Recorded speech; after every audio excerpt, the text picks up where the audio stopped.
शनि देव की महत्व। मध्यकालीन युग के ग्रंथों में शनि एक देवता है जिन्हें अशुभ माना जाता है और उनसे उन लोगों को दुर्भाग्य और नुकसान पहुंचाने की आशंका होती है जो इसके हकदार है। वह योग्य लोगों को उनके कर्म के आधार पर वरदान और आशीर्वाद प्रदान करने में भी सक्षम है। एक समय स्वर्गलोक में सबसे बड़ा कौन के प्रश्न को लेकर सभी देवताओं में वाद विवाद प्रारंभ हुआ और फिर परस्पर भयंकर युद्ध की स्थिति बन गई। सभी देवता देवराज इंद्र के पास पहुंचे और बोले, हे देवराज, आपको निर्णय करना होगा कि 9 ग्रहों में सबसे बड़ा कौन है। देवताओं का प्रश्न सुनकर देवराज इंद्र उलझन में पड़ गए और कुछ देर सोचकर बोले, हे देवगणों, मैं इस प्रश्न का उत्तर देने में असमर्थ हूँ। पृथ्वीलोक में उज्जैनी नगरी में राजा विक्रमादित्य का राज्य है। हम राजा विक्रमादित्य के पास चलते हैं क्योंकि वह न्याय करने में अत्यंत लोकप्रिय है। उनके सिंहासन में अवश्य ही कोई जादू है कि उस पर बैठकर राजा विक्रमादित्य दूध का दूध और पानी का पानी अलग करने का न्याय करते हैं। देवराज इंद्र के आदेश पर सभी देवता पृथ्वी लोक में उज्जैनी नगरी में पहुंचे।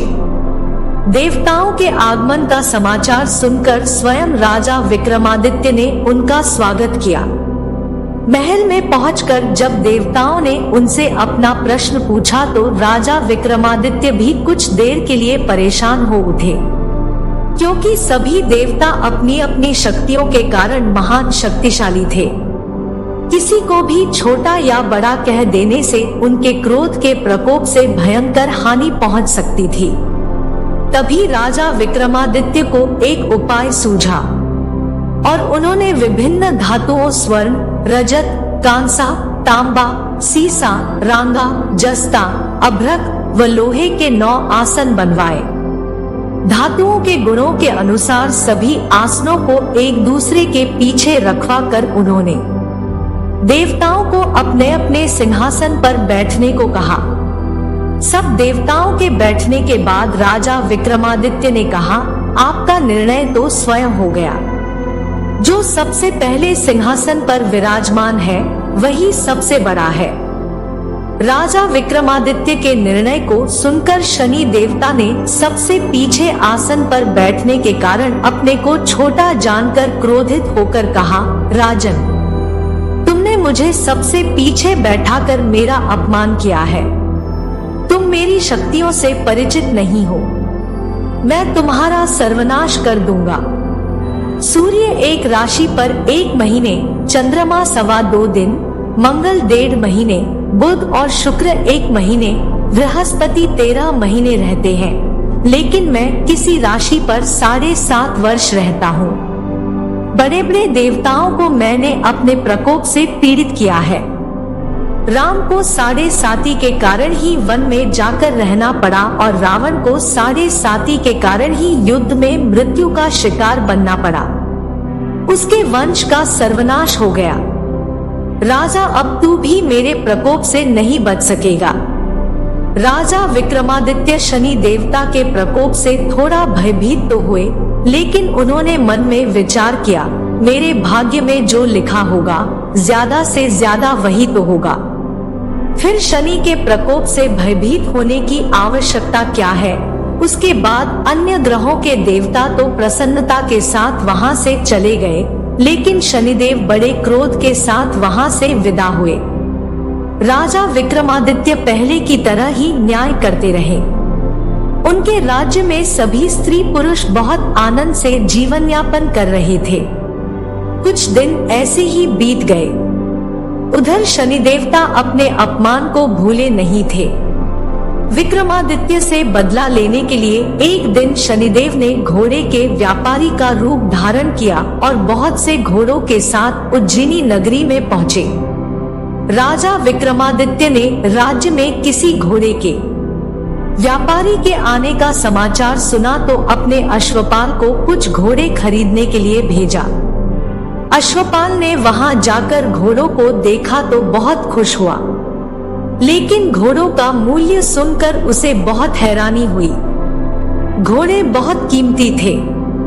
अश्वपाल ने जब वापस लौटकर इस संबंध में बताया तो राजा ने स्वयं आकर एक सुंदर व शक्तिशाली घोड़े को पसंद किया। घोड़े की चाल देखने के लिए राजा उस घोड़े पर सवार हुआ तो वह घोड़ा बिजली की गति से दौड़ पड़ा। तेजी से दौड़ता हुआ घोड़ा राजा को दूर एक जंगल में ले गया और फिर राजा को वहां गिराकर जंगल में कहीं गायब हो गया। राजा अपने नगर को लौटने के लिए जंगल में भटकने लगा, लेकिन उसे लौटने का कोई रास्ता नहीं मिला। राजा को भूख प्यास लगाई। बहुत घूमने पर उसे एक चरवाहा मिला। राजा ने उससे पानी मांगा।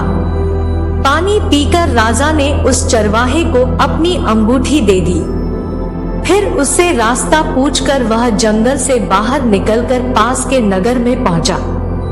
राजा ने एक सेठ की दुकान पर बैठकर कुछ देर आराम किया। उस सेठ ने राजा से बातचीत की तो राजा ने उसे बताया कि मैं उज्जैनी से आया हूँ। राजा के कुछ देर दुकान पर बैठने से सेठ जी की बहुत बिक्री हुई। सेठ ने राजा को बहुत भाग्यवान समझा और उसे अपने घर भोजन के लिए ले गया। सेठ के घर में सोने का एक हार खूंटी पर लटका हुआ था। राजा को उस कमरे में अकेला छोड़कर सेठ कुछ देर के लिए बाहर गया। तभी एक आश्चर्यजनक घटना घटी। राजा के देखते देखते सोने के उस हार को खूंटी निगल गई। सेठ ने कमरे में लौटकर हार को गायब देखा तो चोरी का संदेह राजा पर ही किया, क्योंकि उस कमरे में राजा ही अकेला बैठा था। सेठ ने अपने नौकरों से कहा कि इस परदेसी को रस्सियों से बांधकर नगर के राजा के पास ले चलो। राजा ने विक्रमादित्य से हार के बारे में पूछा तो उसने बताया कि उसके देखते ही देखते खूंटी ने हार को निगल लिया था। इस पर राजा ने क्रोधित होकर चोरी करने के अपराध में विक्रमादित्य के हाथ पांव काटने का आदेश दे दिया। राजा विक्रमादित्य के हाथ पांव काटकर उसे नगर की सड़क पर छोड़ दिया गया। कुछ दिन बाद एक तेली उसे उठाकर अपने घर ले गया और उसे अपने कोल्हू पर बैठा दिया। राजा आवाज देकर बैलों को हाँकता रहता। इस तरह तेली का बैल चलता रहा और राजा को भोजन मिलता रहा। शनि के प्रकोप की 7.5 पूरी होने पर वर्षा ऋतु प्रारंभ हुई।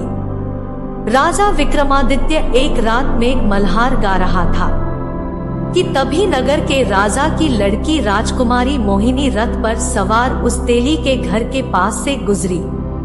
उसने मेघ मल्हार सुना तो उसे बहुत अच्छा लगा और दासी को भेजकर गाने वाले को बुला लाने को कहा।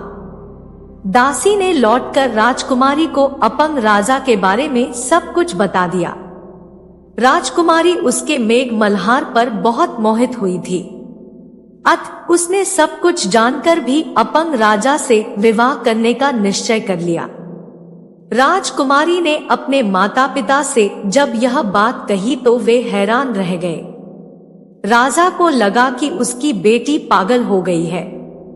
रानी ने मोहिनी को समझाया, बेटी, तेरे भाग्य में तो किसी राजा की रानी होना लिखा है, फिर तू उस अपंग से विवाह करके अपने पांव पर कुल्हाड़ी क्यों मार रही है। राजा ने किसी सुंदर राजकुमार से उसका विवाह करने की बात कही, लेकिन राजकुमारी ने अपनी जिद नहीं छोड़ी।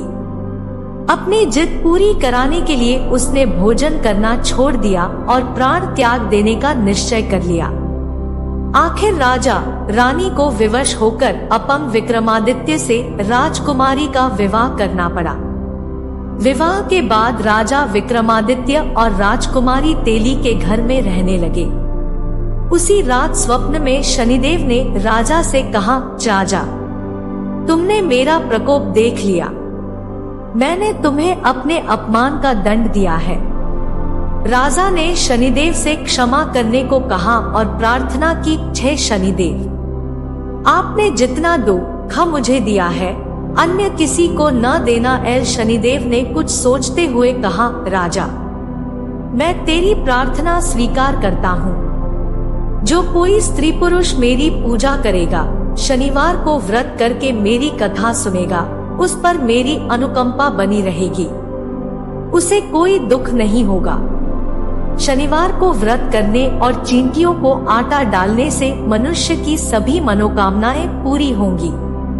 प्रातः काल राजा विक्रमादित्य की नींद खुली तो अपने हाथ पांव देखकर राजा को बहुत खुशी हुई। उसने मन ही मन शनिदेव को प्रणाम किया। राजकुमारी भी राजा के हाथ पांव सही सलामत देखकर आश्चर्य में डूब गई। तब राजा विक्रमादित्य ने अपना परिचय देते हुए शनिदेव के प्रकोप की सारी कहानी कह सुनाई। सेठ को जब इस बात का पता चला तो दौड़ता हुआ तेली के घर पहुंचा और राजा के चरणों में गिरकर क्षमा मांगने लगा।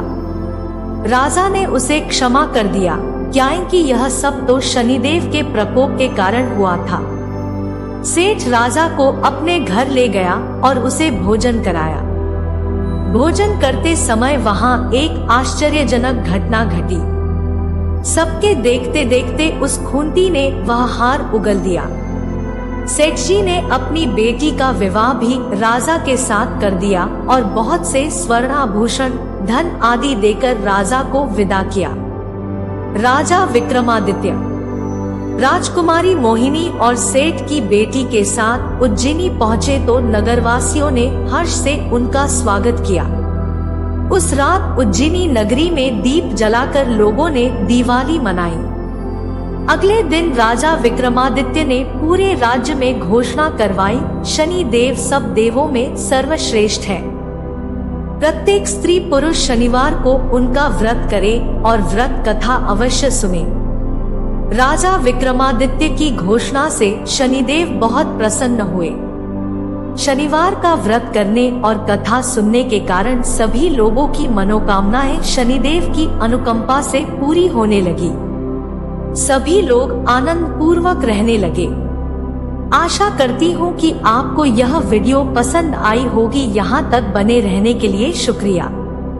ऐसी ही और वीडियो देखने के लिए हमारे इस चैनल ज्ञान की गंगा को सब्सक्राइब करें। धन्यवाद। हर हर महादेव।